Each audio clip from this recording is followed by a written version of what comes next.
بسم اللہ الرحمن الرحیم۔ نمبر 1، جب مومن بندے کا موت کا وقت آتا ہے تو اس کی طرف آسمان سے بہت سارے فرشتے ہوتے ہیں۔ ان کے چہرے سورج کی طرح روشن ہوتے ہیں اور وہ آ کر دور دور تک بیٹھ جاتے ہیں جہاں تک اس کی نظر پہنچتی ہے۔ نمبر 2، یہ فرشتے اپنے ساتھ جنتی کفن لاتے ہیں اور جنت کی خوشبو لاتے ہیں۔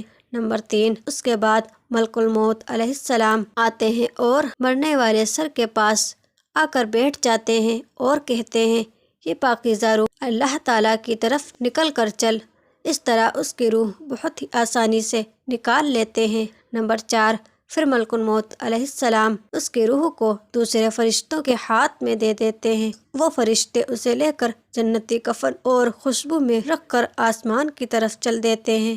نمبر 5، فرشتے اس کی روح کو آسمان کی طرف چڑھتے ہیں اور آسمان پہ جس فرشتوں کی جماعت پہ ان کا گزر ہوتا ہے تو وہ کہتے ہیں، کتنی اچھی روح ہے، کتنی پاکیزہ روح ہے، اور اسے اچھے سے اچھا نام لیتے ہیں۔ نمبر 6، فرشتے آسمان تک پہنچتے ہیں اور آسمان کا دروازہ کھلواتے ہیں تو فرشتے دروازہ کھول دیتے ہیں اور اس روح کو لے کر اوپر چلے جاتے ہیں حتیٰ کہ 7ویں آسمان تک پہنچ جاتے ہیں۔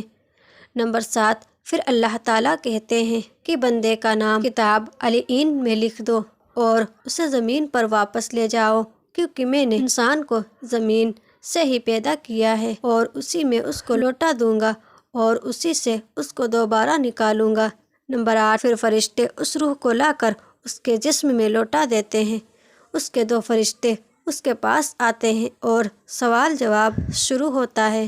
نمبر 9، جب بندہ فرشتوں کے سوال کے صحیح جواب دے دیتا ہے تو ایک آواز آتی ہے کہ میرے بندے نے سچ کہا، اس کے لیے جنت کے بچھونے بچھا دو اور اس کو جنت کے کپڑے پہنا دو، اور اس کی طرف جنت کا دروازہ کھول دیا جاتا ہے۔ اس کی قبر میں جنت کی خوشبو آتی رہتی ہے اور اس کی قبر کو دور دور تک پھیلا دیتے ہیں۔ نمبر 10، پھر اس کے بعد اس کے پاس ایک خوبصورت اور بہترین لباس والا ایک شخص آتا ہے اور آ کر کہتا ہے کہ خوشی کی بشارت سن لو، یہ تیرا وہ دن ہے جس کا تجھ سے دنیا میں وعدہ کیا جاتا۔ نمبر 11، وہ کہتا ہے، تم کون ہو؟ واقعی تمہارا چہرہ کہنے کے لائق ہے اور اسی لائق ہے اچھا خبر لائے۔ وہ کہتا ہے کہ میں تیرا اچھا عمل ہوں۔ اس کے بعد وہ خوشی میں کہتا ہے، اے میرے رب قیامت قائم فرما، اے میرے رب قیامت قائم فرما۔ نمبر 12، جب برے انسان کی موت کا وقت آتا ہے تو کالے چہرے والے فرشتے آسمان سے اترتے ہیں اور اس کے پاس آ کر دور تک بیٹھ جاتے ہیں۔ وہ اپنے ساتھ بدبودار ٹاٹ لاتے ہیں۔ نمبر 13، پھر ملک الموت علیہ السلام تشریف لاتے ہیں اور آ کر اس کے سر کے پاس بیٹھ جاتے ہیں۔ پھر اس سے کہتے ہیں، خبیث جان، اللہ کی ناراضگی کی طرف نکل۔ نمبر 14، ملک الموت علیہ السلام کی یہ بات سن کر اس کی روح جسم میں ادھر ادھر بھاگی پھرتی ہے۔ اس کی روح جسم سے اس طرح نکالتے ہیں جس طرح بھیگا ہوا اون کانٹے دار درخت پر لپٹا ہو اور اسے زور سے کھینچا جائے۔ نمبر 15، پھر اس کی روح ملک الموت علیہ السلام اپنے ہاتھ میں لے کر دوسرے فرشتوں کو دے دیتے ہیں اور فرشتے اس کی روح کو ٹاٹوں میں لپیٹ دیتے ہیں اور ان ٹاٹوں سے ایسی بدبو آتی ہے جیسی مردہ سڑی لاش میں آتی ہے۔ نمبر 16، فرشتے اس کی روح کو آسمان کی طرف چڑھتے ہیں اور فرشتوں کی جس جماعت سے گزرتے ہیں وہ کہتے ہیں، یہ کون بری روح ہے، اور برے سے برا نام سے پکارتے ہیں۔ اسے لے کر 7ویں آسمان تک پہنچتے ہیں اور دروازہ کھلوانا چاہتے ہیں مگر اس کے لیے دروازہ نہیں کھولا جاتا ہے۔ نمبر 17، پھر اللہ تعالیٰ فرماتے ہیں کہ اس کا نام کتاب سجین میں لکھ دو جو سب سے نیچے زمین میں ہے۔ چنانچہ اس کی روح وہیں سے پھینک دی جاتی ہے، پھر اس کی روح اس کے جسم میں لوٹا دی جاتی ہے۔ نمبر 18، پھر اس کے پاس 2 فرشتے آتے ہیں اور اسے بٹھاتے ہیں اور سوال جواب شروع کرتے ہیں۔ نمبر 19، جب یہ فرشتوں کے سوال کے جواب نہیں دے پاتا تو آسمان سے ایک منادی آواز دیتا ہے کہ اس نے جھوٹ کہا، اس کے نیچے آگ بچھا دو اور اس کے لیے دوزخ کا دروازہ کھول دو اور اس کی قبر کو تنگ کر دو۔ نمبر 20، پھر اس کے پاس ایک شخص آتا ہے جو بہت بدصورت اور برے کپڑے پہنے ہوئے ہوتا ہے، اس کے جسم سے بری بدبو آتی ہے۔ وہ شخص اس سے کہتا ہے کہ مصیبت کی خبر سن لے، یہ وہ دن ہے جس کا تجھ سے وعدہ کیا جاتا تھا۔ نمبر 21، وہ کہتا ہے تو کون ہے؟ واقعی تیرا چہرہ اسی لائق ہے کہ تو بری خبر سنائے۔ وہ کہتا ہے کہ میں تیرا برا عمل ہوں۔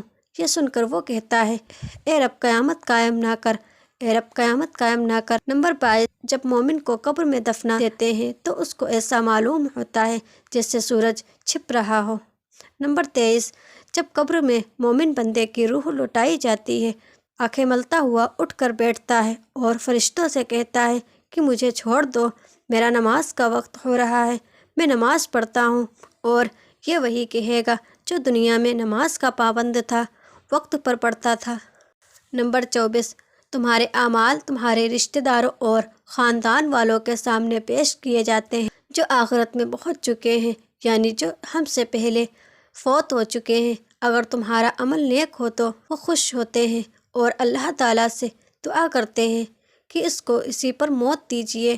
نمبر 25، اور اگر برا عمل ان کے سامنے پیش ہوتا ہے تو کہتے ہیں یا اللہ اس کے دل میں نیکی ڈال دے جو تیری رضا اور تیرے قریب کا سبب ہو جائے۔ نمبر 26، جب قبر میں منکر نکیر فرشتے آتے ہیں تو ان کی آواز مومن کے کانوں میں ایسی ہوگی جیسے ایک سریلی آواز کان میں بھلی معلوم ہوتی ہے، اور جیسے آنکھوں میں سرما لگانے سے آنکھوں کو لذت محسوس ہوتی ہے۔ نمبر 27، مومن کو قبر کا دبانا ایسا ہے جیسے کسی کے سر میں درد ہو اور اس کی ماں دھیرے دھیرے اپنے بیٹے کا سر دباتی ہے، وہ اس سے آرام و راحت پاتا ہے۔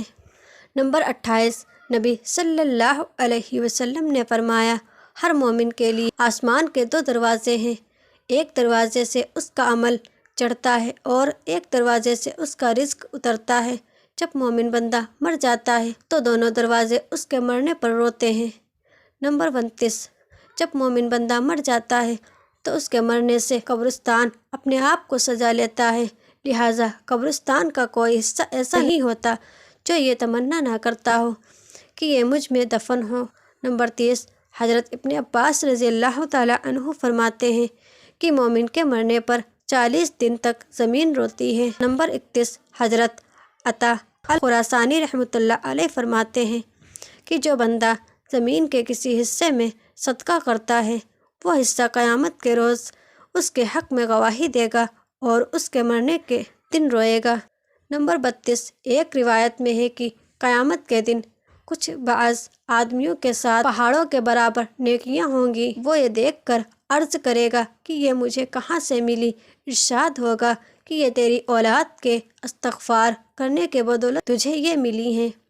نمبر 33، ہمارے نبی صلی اللہ علیہ وسلم نے فرمایا میت اپنی قبر میں ایسا ہی محتاج ہوتا ہے جیسا کوئی ڈوبتا ہوا انسان محتاج ہوتا ہے کہ کوئی اسے بچانے آئے۔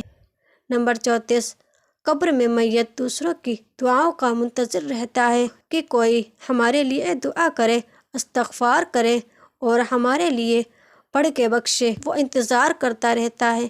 جب کوئی قبرستان سے گزرتا ہے تو وہ سوچتا ہے کہ یہ مجھ پہ ایصال ثواب کر دے۔ نمبر 35، اور جب کوئی اسے پڑھ کر ایصال ثواب کرتا ہے اور استغفار کرتا ہے تو وہ اسے ساری دنیا اور جو کچھ دنیا میں ہے اس سب سے زیادہ اس کو دعا محبوب ہوتی ہے۔ بے شک زمین والوں کی دعا اللہ تعالیٰ قبر والوں پر پہاڑوں کے برابر ثواب دیتے ہیں۔ نمبر 36، جب نیک بندہ فرشتوں کو دیکھتا ہے تو فرشتے اس سے کہتے ہیں کہ ہم تم کو دنیا میں واپس کر دیں اور روح نہ نکالیں۔ وہ کہتا ہے کیوں مجھے غموں اور فکروں کی جگہ چھوڑ جانا چاہتے ہو؟ اب تو میں نہیں رہتا یہاں، اب مجھے بس اللہ کے پاس لے چلو۔ نمبر 37، موت کے وقت مومن بندے کے پاس فرشتے آ کر اسے خوشخبری سناتے ہیں اور اس سے کہتے ہیں کہ تم جا رہے ہو، وہاں جانے سے ڈرو نہیں، لہٰذا اس کا خوف جاتا رہے گا۔ نمبر 38، حضرت ابو ہریرہ رضی اللہ تعالیٰ عنہ سے روایت ہے کہ نبی کریم صلی اللہ علیہ وسلم نے فرمایا کہ شہید قتل ہونے کی تکلیف بس اتنی ہی محسوس کرتا ہے جیسے تم چیٹی کے کاٹنے پر محسوس کرتے ہو۔ نمبر 39، جس طرح مومن اور صالحین کو قبر میں آرام ملتا ہے اور خوشی کے ساتھ قبر میں آرام سے رہنا ہوتا ہے، اسی طرح کافروں اور بدکاروں کو قبر میں عذاب ہوتا رہتا ہے۔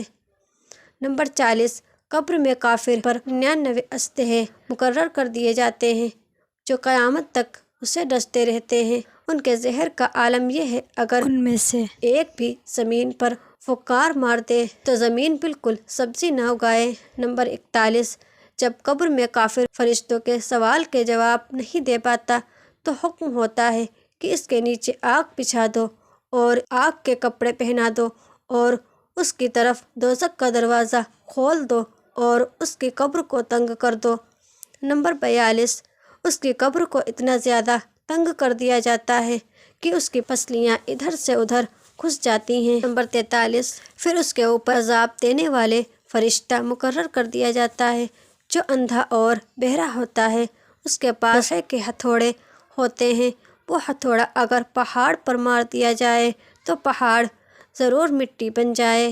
نمبر 44، انسان اگر قبر کا عذاب آنکھوں سے دیکھ لے یا کانوں سے سن لے تو ضرور بے ہوش ہو جائے گا اور وہ ہنسنا بھول جائے گا۔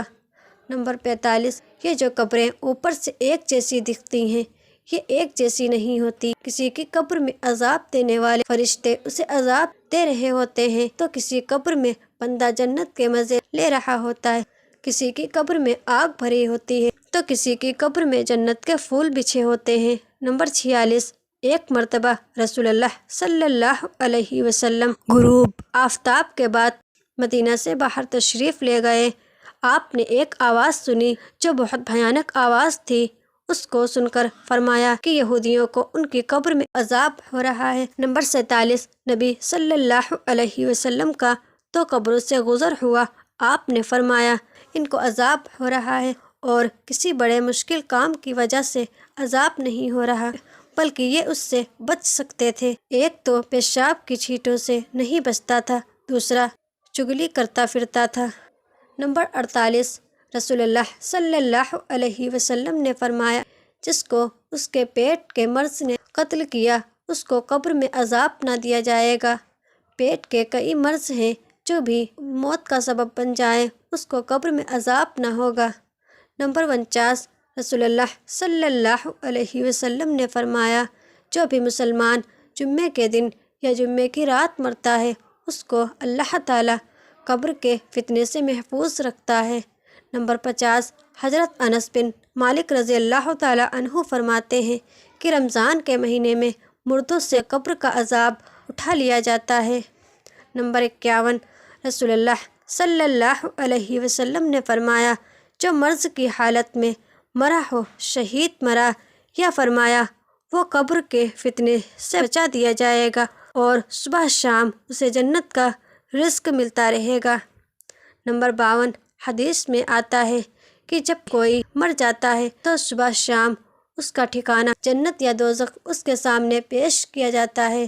اگر وہ جنتی ہے تو صبح شام اس کے سامنے جنت پیش کی جاتی ہے اور اگر وہ دوزخی ہے تو صبح شام اس کے سامنے دوزخ پیش کی جاتی ہے اور اس کا ٹھکانہ دکھا کر اس سے کہا جاتا ہے کہ یہ تیرا ٹھکانہ ہے۔ نمبر 53، دوزخ کی دیواریں اتنی موٹی ہیں کہ صرف ایک دیوار کی چوڑائی طے کرنے کے لیے 40 سال لگ جائیں گے۔ نمبر 54، جہنم کی گہرائی اتنی ہے کہ اگر ایک پتھر جہنم میں ڈالا جائے تو گرتے گرتے جہنم کی تہ تک جانے تک 70 سال لگ جائیں، اتنی گہرائی ہے جہنم کی۔ نمبر 55، دوزخ کے 7 دروازے ہیں جن میں سے ایک اس کے لیے ہے جو میری امت پر تلوار اٹھائے۔ نمبر 56، دوزخیوں میں سب سے ہلکا عذاب اس شخص پر ہوگا جس کی دونوں جوتیاں اور تسمے آگ کے ہوں گے، جس کی وجہ سے اس کا دماغ ہانڈی کی طرح کھول رہا ہوگا اور وہ یہ سمجھے گا کہ مجھے ہی سب سے زیادہ عذاب ہو رہا ہے بلکہ اس کو سب سے کم ہوگا۔ نمبر 57، اللہ تعالیٰ فرماتا ہے کہ اے ایمان والوں، اپنے آپ کو اور اپنے گھر والوں کو دوزخ کی آگ سے بچاؤ جس کا ایندھن انسان اور پتھر ہیں۔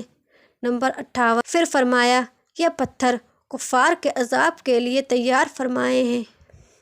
نمبر 62 ان پتھروں کے علاوہ مشرکین کی وہ مورتیاں بھی دوزخ میں ہوں گی جن کی وہ پوجا کیا کرتے تھے۔ نمبر 60 دوزخ بہت بڑی جگہ ہے لیکن عذاب کے لیے دوزخیوں کو تنگ تنگ جگہوں میں رکھا جائے گا۔ جس طرح دیواروں میں کیلیں گاڑی جاتی ہیں اس طرح دوزخیوں کو دوزخ میں ٹھوسا جائے گا۔ نمبر 61 جس طرح جانور دانہ تلاش کر کے چگتا ہے اسی طرح دوزخ میدان حشر سے برے لوگوں کو ایک ایک کر کے دیکھ بھال کے چن لے گا۔ نمبر 62 نبی صلی اللہ علیہ وسلم نے فرمایا کہ بے شک دوزخ میں بڑی لمبی گردن والے اونٹ کے برابر سانپ ہیں جن کے زہریلے مادے کی حقیقت یہ ہے کہ اگر ایک بار ان میں سے ایک سانپ ڈسے گا تو دوزخی 40 سال تک اس کی سوزش محسوس کرتا رہے گا۔ نمبر 63 پھر فرمایا اور بے شک دوزخ میں پالان سے لدے ہوئے خچروں کی طرح بچھو ہیں جن کے زہریلے مادے کی حقیقت یہ ہے کہ ایک بار جب ان میں سے ایک بچھو ڈسے گا تو دوزخی 40 سال تک اس کی سوزش محسوس کرتا رہے گا۔ نمبر 64 دوزخ میں یہ بھی نہیں ہو سکتا کہ دوزخ میں پڑے پڑے موت ہی آ جائے اور عذاب سے بچ جائے بلکہ وہاں پہ انتہا تکلیف ہونے پر بھی زندہ رہیں گے۔ حدیث پاک میں ہے کہ جب جنتی جنت میں پہنچ جائیں گے اور دوزخی دوزخ میں جا چکے ہوں گے اور دوزخ سے کوئی جنت میں جانے والا باقی نہ رہے گا تو دوزخ اور جنت کے درمیان مینڈے کی صورت میں موت لائی جائے گی۔ اس کے بعد ایک پکارنے والا پکارے گا کہ اے جنتیوں اب تمہیں موت نہ آئے گی اور اے دوزخیوں اب تمہیں موت نہ آئے گی۔ اس اعلان کو سنتے ہی اہل جنت کی خوشی میں اضافہ ہوگا اور اہل دوزخ کا رنج اور زیادہ بڑھ جائے گا۔ نمبر 66 رسول اللہ صلی اللہ علیہ وسلم نے فرمایا کہ جہنم میں دوزخی ڈالے جاتے رہیں گے اور دوزخ کہتا جائے گا کیا اور بھی ہے، اور جب سب دوزخی داخل ہو جائیں گے جب بھی نہ بھرے گا حتیٰ کہ رب العزت اس پر اپنا قدم شریف رکھ دیں گے جس کی وجہ سے دوزخ سمٹ جائے گا اور یوں عرض کرے گا بس بس آپ کی عزت اور کرم کا واسطہ دیتا ہوں۔ نمبر 67 دنیا میں دستور ہے کہ صبر کرنے سے مصیبت کے بعد راحت نصیب ہو جاتی ہے مگر دوزخیوں کے عذاب کے بارے میں ارشاد ہے دوزخیوں سے کہا جائے گا اس میں داخل ہو جاؤ پھر صبر کرو یا نہ کرو تمہارا حق میں دونوں برابر ہے جیسا کہ تم کرتے تھے ویسا ہی تمہیں بدل دیا جائے گا۔ دوزخیوں کو کھولتے ہوئے چشمے کا پانی ملے گا اور سوائے جھاڑ کاٹوں والے کھانے کے ان کے لیے کچھ کھانا نہ ہوگا جو نہ طاقت دے گا اور نہ ہی بھوک کو دور کرے گا۔ نمبر 69 سورہ مزمل میں اللہ تعالیٰ فرماتا ہے بے شک ان کافروں کے لیے ہمارے پاس بیڑیاں اور آگ کا ڈھیر اور گلے میں اٹک جانے والا کھانا اور دردناک عذاب ہے۔ نمبر 70 رسول اللہ صلی اللہ علیہ وسلم نے فرمایا جس سے کوئی علم کی بات پوچھی گئی اور اس نے جانتے ہوئے نہ بتائی بلکہ اس کو چھپا لیا تو اس کے منہ میں آگ کی لگام لگائی جائے گی۔ نمبر 71 رسول اللہ صلی اللہ علیہ وسلم نے فرمایا میرے رب نے قسم کھائی کہ مجھے اپنی عزت کی قسم میرے بندوں میں سے جو بھی بندہ شراب کا ایک گھونٹ پیے گا تو اس کو اتنی ہی پیپ پلاؤں گا اور جو بندہ میرے ڈر سے شراب چھوڑے گا اس کو پاک صاف حوضوں سے پلاؤں گا۔ نمبر 72 رسول اللہ صلی اللہ علیہ وسلم نے فرمایا کہ اللہ تعالیٰ کے نزدیک سب سے زیادہ سخت عذاب تصویر بنانے والے کو ہوگا۔ نمبر 73 اور ارشاد فرمایا کہ ہر تصویر بنانے والا دوزخ میں ہوگا اس کی بنائی ہوئی ہر تصویر کے بدلے ایک جان بنا دی جائے گی جو اس کو دوزخ میں عذاب دے گی۔ نمبر 74 رسول اللہ صلی اللہ علیہ وسلم نے فرمایا جس نے سونے چاندی کے برتن میں یا کسی ایسے برتن میں کچھ کھایا پیا جس میں سونے یا چاندی کا حصہ ہو تو وہ اپنے پیٹ میں دوزخ کی آگ بھرتا ہے۔ نمبر 75 رسول اللہ صلی اللہ علیہ وسلم نے فرمایا جس نے پہاڑ سے گر کر خودکشی کر لی تو وہ دوزخ کے آگ میں ہوگا اس میں ہمیشہ چڑھتا اور گرتا رہے گا یہ کافر کے متعلق ہے۔ مسلمان خودکشی کرنے والا خودکشی کی سزا پوری کر لینے کے بعد دوسرے گنہگار مسلمان کی طرح جنت میں داخل ہو جائے گا۔ نمبر 76، جس نے زہر پی کر خودکشی کر لی تو اس کا زہر اس کے ہاتھ میں ہوگا، جس کو دوزخی آگ میں ہمیشہ ہمیشہ پیتا رہے گا، اور جس نے کسی لوہے کی چیز سے خودکشی کر لی تو وہ لوہے کی چیز اس کے ہاتھ میں ہوگی، جس کو ہمیشہ ہمیشہ دوزخ کی آگ میں اپنے پیٹ میں گھماتا رہے گا۔ نمبر 77، جس کھولتے پانی میں دوزخی ڈالے جائیں گے، اس کے متعلق حضرت قتادہ رضی اللہ تعالیٰ عنہ فرماتے ہیں کہ گنہگار کے بال پکڑ کر اسے پانی میں غوطہ دیا جائے گا تو اس کا تمام گوشت گل کر گر جائے گا اور ہڈیوں کے ڈھانچے اور آنکھوں کے سوا کچھ نہ بچے گا۔ نمبر 78، رسول اللہ صلی اللہ علیہ وسلم نے فرمایا کہ میں نے جنت میں نظر ڈالی تو اکثر بے پیسہ والے دیکھے، اور میں نے دوزخ میں نظر ڈالی تو اکثر عورتیں دیکھی۔ رسول اللہ صلی اللہ علیہ وسلم نے صحابہ اکرام سے فرمایا، اے لوگوں، رو اور رو نہ سکو تو رونے کی صورت بنا لو، کیونکہ دوزخی دوزخ میں اتنا روئیں گے کہ ان کے آنسو ان کے چہروں میں نالیاں سی بنا دیں گے۔ روتے روتے آنسو نکلنے بند ہو جائیں گے تو خون بہنے لگے گا، جس کی وجہ سے آنکھیں زخمی ہو جائیں گی۔ آنسو اور خون کی اتنی کثرت ہوگی کہ اگر ان میں کشتیاں چھوڑ دی جائیں تو وہ بھی چلنے لگیں گی۔ نمبر 80، رسول اللہ صلی اللہ علیہ وسلم نے فرمایا، کافر کی داڑھ قیامت کے دن احد پہاڑ کے برابر ہوگی، اور ان کی ران بیضا پہاڑ کے برابر ہوگی، اور دوزخ میں اس کے بیٹھنے کی جگہ 3 دن کے راستے کے برابر لمبی چوڑی ہوگی، جتنی دور مدینہ سے ربضہ گاؤں ہے۔ آمین یا رب العالمین۔ جزاک اللہ۔